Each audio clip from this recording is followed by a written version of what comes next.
Chosen one, look at yourself in the mirror right now and tell me what you see. Go ahead, I'll wait. Because what's staring back at you isn't what they told you it was. They pushed you so far past your breaking point that you thought you'd lost yourself forever. But here's the twist they never saw coming.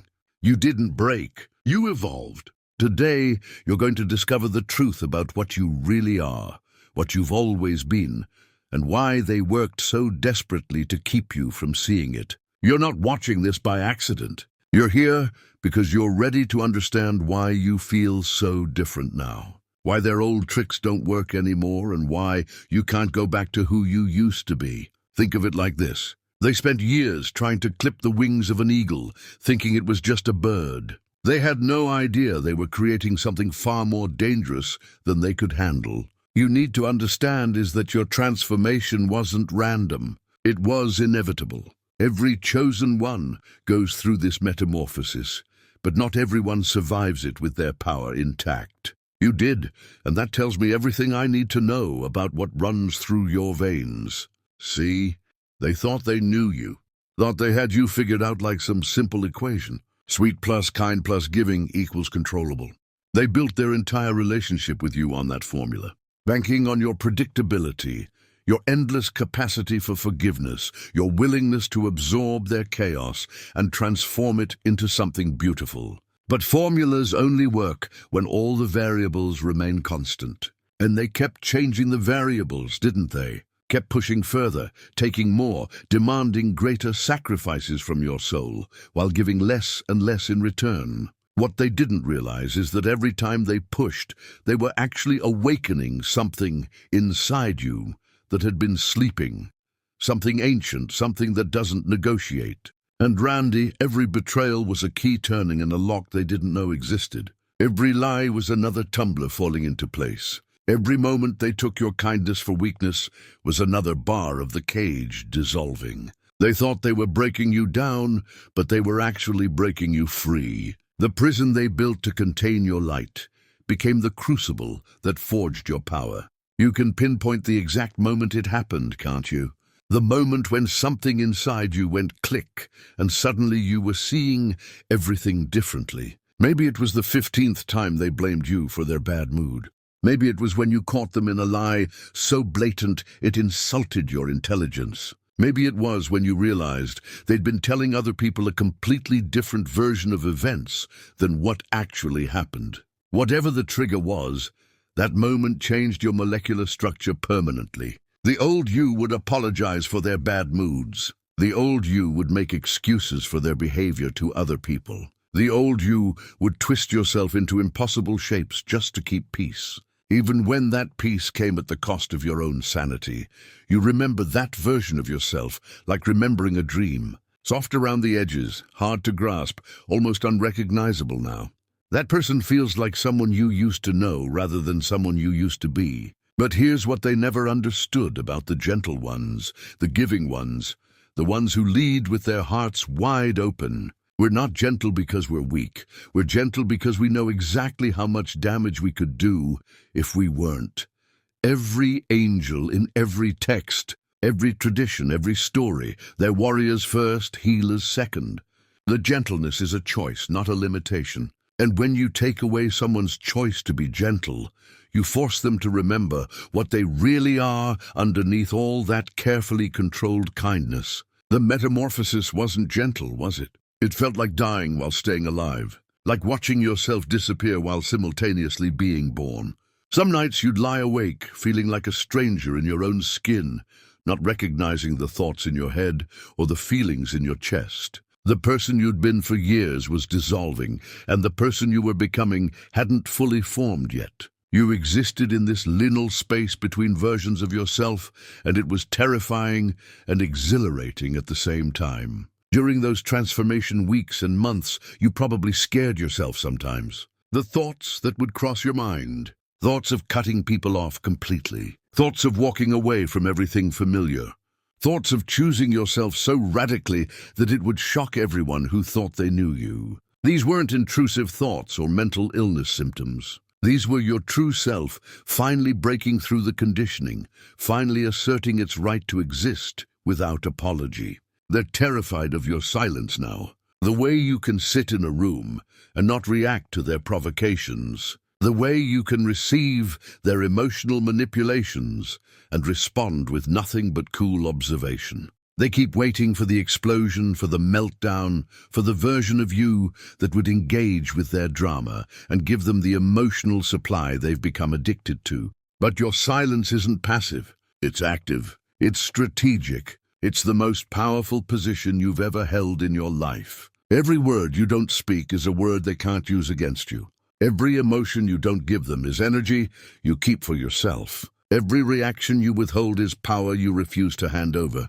They trained you to be their emotional ATM, always dispensing feelings on demand. Now the machine is out of order, and they don't know how to function. Your silence operates on multiple levels simultaneously. On the surface, it looks like disengagement, but underneath it's the deepest form of engagement with yourself you've ever practiced. While they're performing their usual chaos, you're processing, analyzing, cataloging, filing away evidence of who they really are when they think you're not paying attention. Your silence isn't absence. It's presence so complete that it doesn't need to announce itself. This silence has texture, weight, intelligence. It's not the silence of someone who has nothing to say. It's the silence of someone who chooses their words like a sniper chooses their shots. Precise, measured, devastating when deployed. They used to be able to fill the quiet spaces with their noise, their demands, their emotional emergencies. Now your silence absorbs their chaos like a black hole,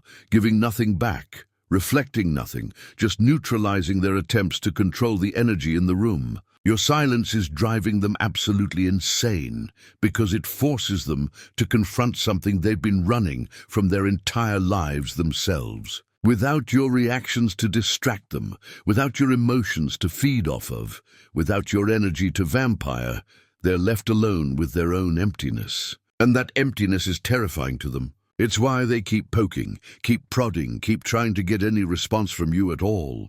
Even anger would be better than the vast echoing nothing they get when they try to push your buttons. Now, if this message hits your spirit, hype this video so more chosen ones like you can find it. The most beautiful part about your silence is how it reveals their true nature to anyone watching. When someone is screaming at a statue who looks crazy, when someone is having an emotional meltdown at someone who's sitting calmly, who appears unstable, your silence turns them into their own worst enemy, exposing their dysfunction to anyone with eyes to see. You don't have to defend yourself anymore because their behavior in response to your peace speaks louder than any words you could say. You're operating on a different wavelength now, one that most people can't access. It's like you've upgraded your spiritual software while they're still running on the same old programming. This new frequency comes with enhanced abilities that you're probably still discovering. You can sense people's true intentions within moments of meeting them. You can feel the energy shift in a room when someone walks in with bad intentions. You know when someone is lying before they even finish their sentence. These aren't supernatural powers. They're survival skills that activated when you finally stop trusting words over actions, intentions over behaviors, promises over patterns. Your intuition got so sharp because your life depended on it. And now that it's calibrated to truth, it's impossible to fool. You can spot manipulation attempts from miles away.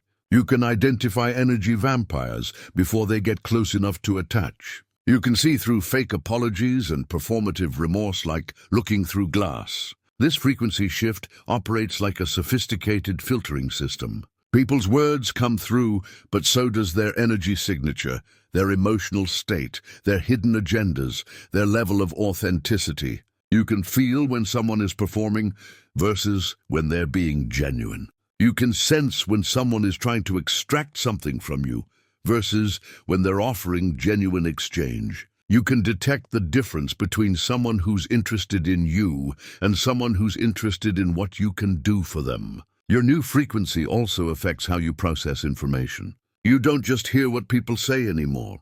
You hear what they don't say. You notice the gaps, the inconsistencies, the places where their story doesn't add up. Your brain has become a lie detector that operates automatically, cross-referencing everything against your internal database of truth patterns. This isn't paranoia. This is pattern recognition elevated to an art form. This frequency shift has also changed the type of social circle is becoming. How some relationships naturally fell away, while new ones appeared almost effortlessly. That's not coincidence. That's frequency matching. You're now vibrating at a level that repels dysfunction and attracts authenticity. The people who can't handle your new energy simply remove themselves from your life. They can't tolerate being around someone who won't participate in their chaos, won't enable their victim mentalities, won't absorb their emotional dumping. The people who can match your frequency recognize you immediately. There's an instant knowing, a recognition that goes beyond surface conversation. These connections feel different, easier, more natural, more reciprocal. You don't have to explain yourself to these people because they operate from the same level of consciousness. They understand boundaries without having them explained. They respect your energy without being told to. They add to your life instead of draining from it. What they're calling your dark side isn't dark at all. It's completeness. For years, you only accessed half of your power. The healing half, the giving half, the nurturing half. But every coin has two sides. And every angel carries both the capacity for mercy and the capability for justice. They forced you to access your full range, your complete spectrum of responses. Integration means you no longer split yourself into acceptable and unacceptable parts. You no longer exile aspects of yourself to make others comfortable. You've learned to love your anger because it protects your boundaries. You've learned to honor your coldness because it preserves your energy. You've learned to respect your capacity for cutting people off because it maintains your peace. These aren't character flaws. They're character features that were always meant to work together. Now you can heal and you can cut off. You can love deeply and you can detach completely. You can offer second chances and you can close doors permanently. You can be incredibly warm and absolutely ice cold, sometimes within the same conversation depending on what the situation requires. This isn't bipolar or unstable. This is mastery. This is having access to your full arsenal of responses instead of being limited to just the ones that made other people comfortable. The integration process required you to make peace with parts of yourself you'd been taught to reject. Your capacity for ruthlessness, your ability to be selfish when necessary, your willingness to prioritize your own needs over other people's wants. Your skill at saying no without explaining why. These qualities weren't additions to your personality. They were always there, just suppressed by conditioning that told you good people don't have edges. But integration also means understanding when to deploy which aspect of yourself. You don't lead with harshness any more than you lead with softness. You assess each situation and respond with whatever energy will be most effective. Sometimes that's compassion. Sometimes that's consequences. Sometimes that's patience. Sometimes that's immediate removal. You've become situationally intelligent in ways that make you incredibly effective at protecting yourself while still remaining open to genuine connection. They're calling you changed, different, not yourself anymore. But that's the biggest joke of all, because this is more yourself than you've ever been. This is who you were before they convinced you to dim your light, lower your voice, and apologize for taking up space in the world. You were never meant to be their comfort blanket. You were meant to be a force of nature, but they wanted a pet, not a predator. They wanted controllable, not complete. Remember how their guilt trips used to work on you? Those tactics don't land anymore, do they? It's like you've developed antibodies against their emotional manipulation. Their words bounce off you now instead of penetrating your defenses. This immunity didn't happen overnight. It was built through repeated exposure to their toxicity until your system finally said enough and developed natural resistance. Every time they lied to you, your truth detection system got stronger. Every time they manipulated you, your manipulation resistance increased. Every time they tried to make you feel crazy, your reality testing abilities improved. They inadvertently turned you into someone who is immune to the very tactics they used to control you. The immunity extends beyond just their specific techniques. You've become resistant to entire categories of manipulation that you didn't even recognize before. Love bombing doesn't work because you know the difference between genuine affection and strategic attention. Guilt tripping fails because you understand the difference between accountability and manipulation. Gaslighting bounces off because you trust your own perceptions more than anyone else's interpretation of reality. Your immunity also protects you from new manipulators who try to run the same playbook. You can spot the patterns instantly because you've seen them all before. The person who comes on too strong too fast. The person who has an emergency every time you try to establish boundaries. The person who makes you feel responsible for their emotional state. Your immune system recognizes these viruses immediately and quarantines them before they can infect your peace. Now, when they try the old playbook, the guilt, the blame, the gaslighting, the victim playing, you can see it happening in real time without being affected by it. You can watch their performance with the detached interest of someone watching a play, knowing it's not real, knowing it's just an act designed to get a specific response. And because you're no longer giving them that response, their tactics lose all power. The most powerful aspect of your immunity is how it operates automatically. You don't have to consciously resist their manipulation attempts because your system simply doesn't process them as valid anymore. It's like trying to run Windows software on a Mac. It just doesn't compute. Their emotional manipulation attempts can't execute on your new operating system because you fundamentally changed how you process interpersonal data.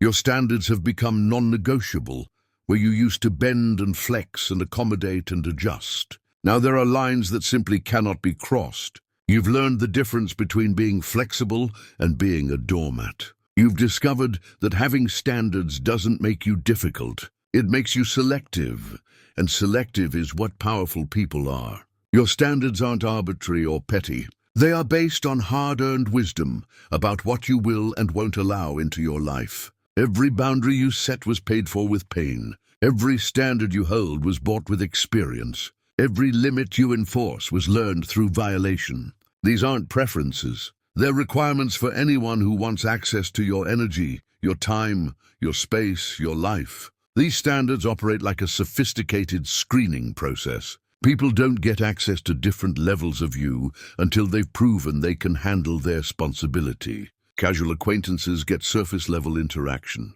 Friends get deeper access, but with clear boundaries. Intimate relationships get the fullest access, but only after demonstrating consistent respect, honesty, and reciprocity. Nobody gets everything anymore just because they ask for it. Your standards also include how you expect to be spoken to, how you expect your time to be valued, how you expect your boundaries to be respected, how you expect conflicts to be handled. You've stopped accepting behavior from adults that you wouldn't accept from children. You've stopped making excuses for people's inability to meet basic standards of human decency. You've stopped lowering your expectations to match other people's limitations. And here's what's beautiful about having real standards. They're self-enforcing. You don't have to argue about them, or defend them, or convince anyone they're valid. People either meet them or they don't.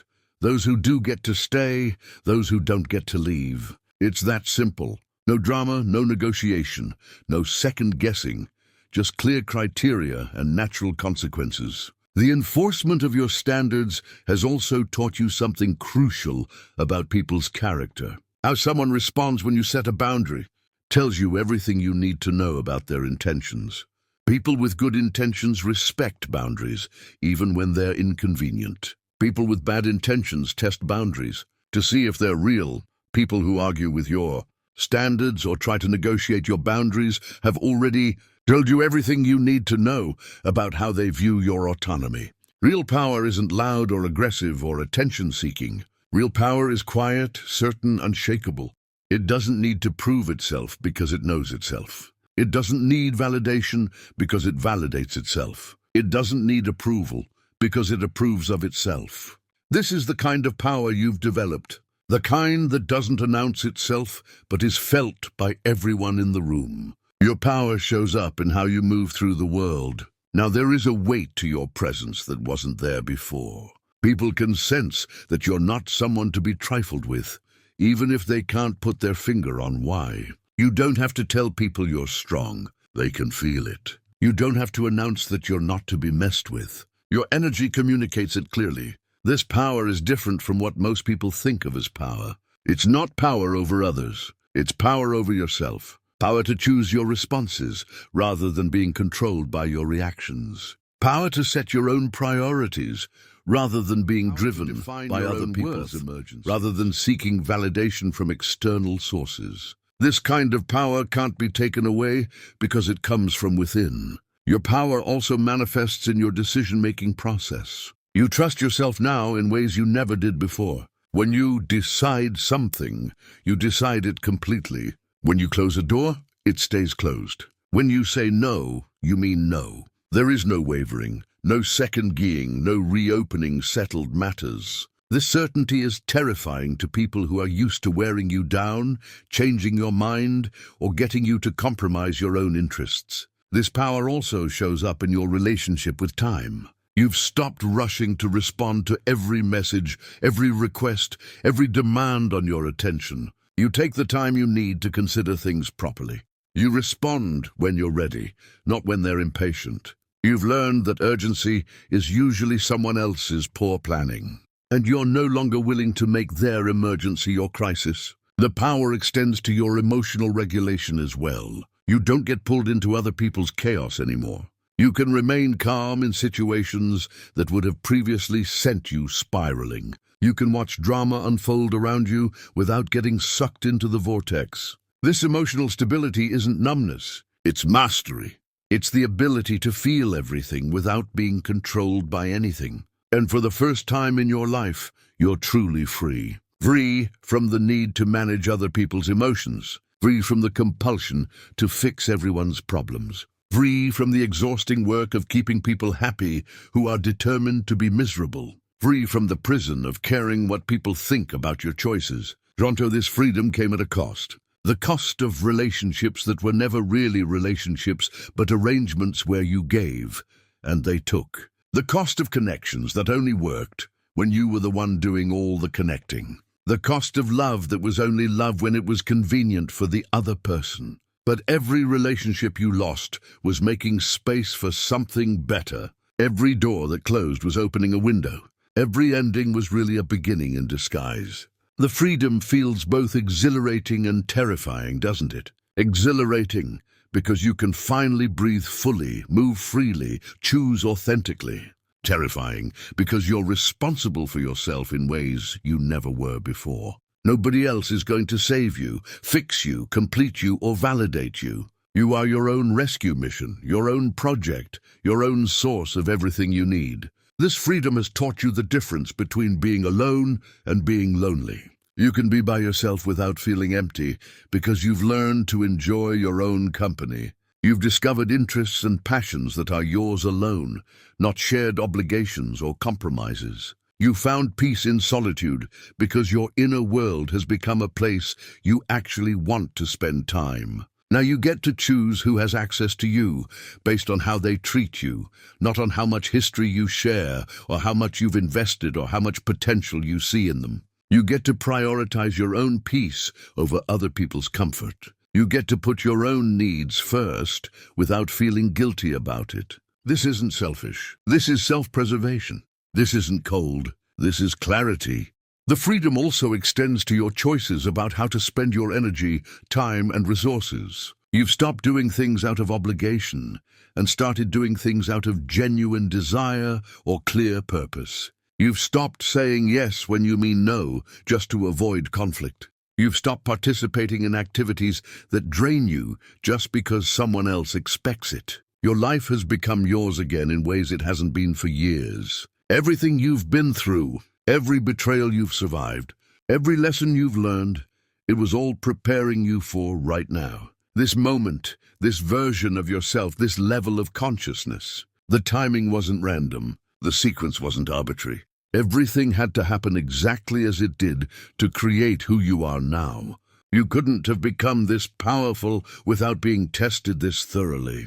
You couldn't have developed this strength without facing these challenges. You couldn't have achieved this clarity without walking through this darkness. The very people who hurt you the most were the ones who pushed you into your greatest evolution. They thought they were destroying you, but they were actually completing you. The timing of each lesson was also perfect. Even when it felt devastating in the moment, you had to learn to trust yourself before you could learn to set boundaries. You had to set boundaries before you could learn to enforce consequences. Each phase built on the previous one, creating a solid foundation for your current level of mastery. You weren't put here to be comfortable.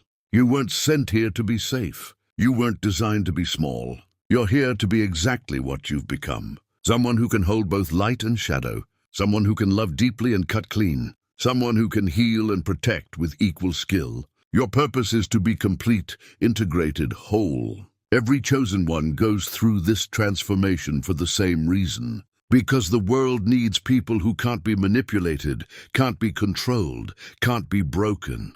The world needs people who have been through hell and came out stronger, not bitter. People who have faced their worst fears and integrated them rather than being destroyed by them. People who know both sides of human nature and can navigate both with wisdom. Your purpose isn't just personal transformation. It's modeling what's possible.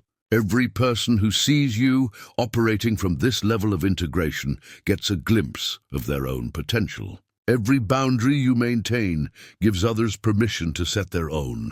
Every time you choose yourself, you show someone else that self-love is possible. Your transformation creates ripples that extend far beyond your immediate circle.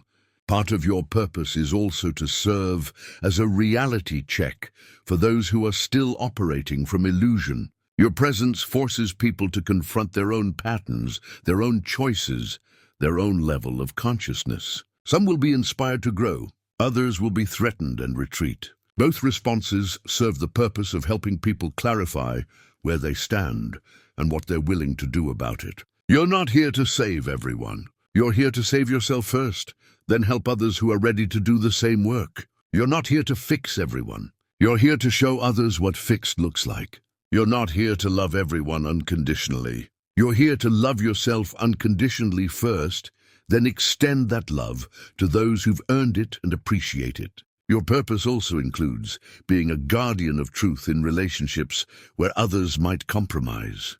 You're the one who calls out the elephant in the room. You're the one who refuses to pretend dysfunction is normal. You're the one who maintains standards when others are willing to settle. This isn't about being judgmental. It's about being a beacon of what healthy looks like. The old you is gone forever, and that's exactly as it should be.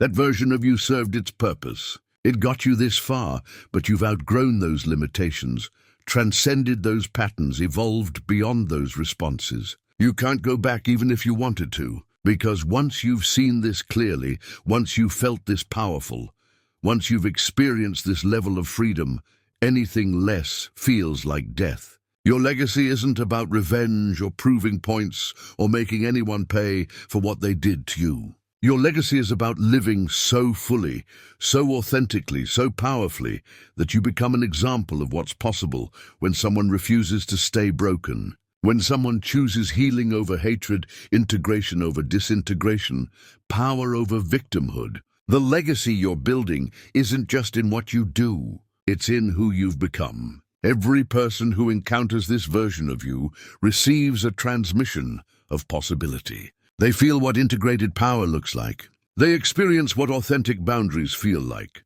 They witness what self-love in action appears to be. This transmission happens without words, without effort, just through your presence. Your legacy also lives in the relationships you've transformed by transforming yourself. The people who could meet your new standards rose to the occasion and deepened their connection with you.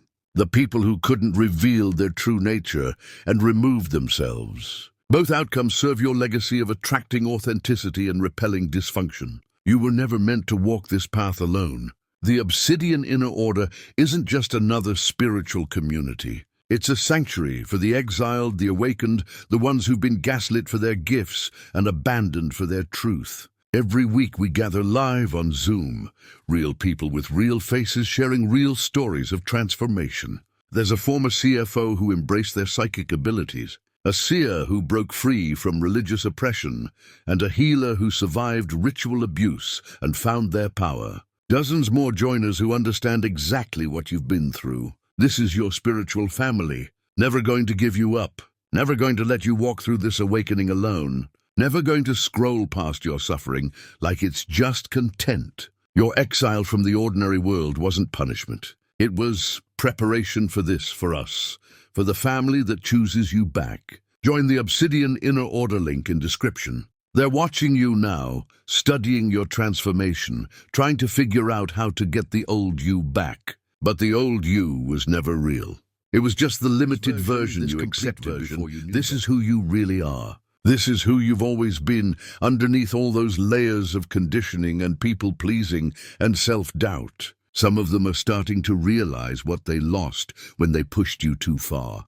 Some of them are beginning to understand that they didn't just lose your kindness. They lost access to something rare and precious that they'll never find anywhere else. Some of them are figuring out that the person they're dealing with now isn't going to play by the old rules anymore. But their realization doesn't matter anymore, does it? Because you're not waiting for their apologies. You're not hoping for their understanding. You're not seeking their validation. You've become your own source of everything you used to seek from them. And that self-sufficiency, that completeness, that integration, that's what makes you truly dangerous to anyone who profits from your dependence. The most beautiful part of your legacy is that it's just beginning. This transformation, this integration, this awakening, it's not an ending, it's a commencement. You're not graduating from struggle into ease. You're graduating from unconsciousness into mastery. And mastery is a lifelong practice of choosing yourself, maintaining your standards, and operating from your full power, regardless of what anyone else thinks about it. This is your time now, your season, your moment to shine at full brightness without apologizing for the intensity. You've been forged in fires that would have destroyed lesser souls. You've been tested by circumstances that would have broken weaker spirits. You've survived what would have shattered people who don't carry what you carry inside. So stand up straight, look in that mirror again. See yourself clearly. All of you, the light and the shadow, the angel and the warrior, the healer and the destroyer. This isn't a split personality or a mental disorder. This is integration at the highest level. This is completeness that most people never achieve. This is the full spectrum of human potential embodied in one being. You are not broken. You are not damaged. You are not too much or not enough. You are exactly what the world needs more of. Someone who has been through the fire and emerged as steel. Someone who knows both heaven and hell and can walk between them without losing their way. Someone who can love without losing themselves and fight without becoming what they fight against. The angel was always there. The warrior was always there. They just forced you to integrate both sides instead of choosing one or the other. They wanted to see your other side. Well, now they have. And now they have to live in a world where you exist at full power. Operating from complete integration, moving through life as someone who can't be controlled, can't be manipulated, and can't be contained by their limited understanding of who you're supposed to be. This is who you are now. This is who you've always been. This is who you were born to become. The chosen one who chose themselves first, finally, and forever.